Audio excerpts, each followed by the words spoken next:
Kyle's question to her students has gone viral on the Twitter sphere, and it's making its way into primary school classrooms around the world. Clearly, people are hungry to find effective ways to understand and help other people. Her question is simple, yet it isn't often asked by people who presumably want to help others. As teachers, managers, colleagues, parents, and coaches of all kinds, we become preoccupied with our tasks and agendas and forget to ask such basic, revealing questions. Questions that will tell us something important about the people we want to help. Or perhaps we don't ask such questions because we're afraid of the answers and what issues and emotions might surface. It's sometimes easier to ignore or deny them, to stay closed off to our awareness or sensitivity to another person. We simply proceed, undeterred by people's needs and wishes outside the scope of our schedule or lesson plan. And yet, as Greg Lakin's story illustrated, those distractions, people's hurts and sorrows, their dreams and most heartfelt wishes, nevertheless remain. They still affect our students, clients, patients, subordinates, peers, and children on the deepest levels, the level on which true learning and change occurs. In response to her question, the students in Kyle Schwartz's classroom told her not only what was troubling them, they also told her their aspirations and visions for themselves. As we see it, that is how Kyle tapped into the possibility of growth and transformation for those children. Rather than placing the focus on herself as the teacher and what she needed to teach her third graders, she focused on the students, the learners. This enabled her to build better and more meaningful relationships with and among the students.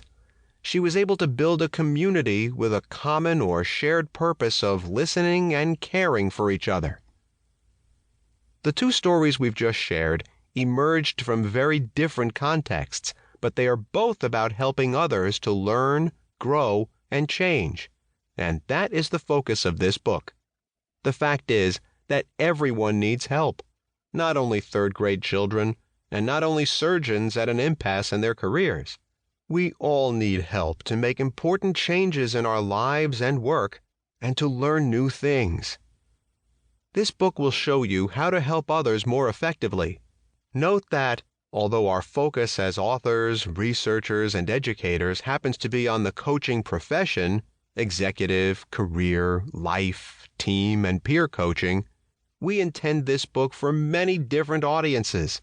That is, anyone who wishes to help people, managers, mentors, counselors, therapists, clerics, teachers, parents, athletic coaches, colleagues, friends, will find an important guide here, including a number of practical exercises to develop your helping skills. Specifically, we'll describe in this book what our research has shown helps people most profoundly and sustainably. That is, as Greg Lakin and Kyle Schwartz learned, the best way to help other people to learn, grow, and change is by helping them move closer to their ideal self, their dreams and vision of their ideal future. Coaching with compassion. We've based this book on the premise that when done effectively, coaching and helping of all kinds create three specific changes in people seeking help. First, they will find or reaffirm and articulate their personal vision, including dreams, passion, purpose, and values. Second, they will experience changes in behavior, thoughts, and/or feelings that will move them closer to realizing their personal vision. And third, they will build or maintain what we call a resonant relationship with the coach or helper, and ideally with other supportive people in their lives. But how do we get there? How do we go from having a good intention to help someone to actually fulfilling the promise of the three kinds of changes we've just named? It isn't always an intuitive or obvious process. Often when we try to help people, we focus on correcting a problem. After all, we are often more experienced and can see what the person should do to lead a better life, be more productive, or learn more.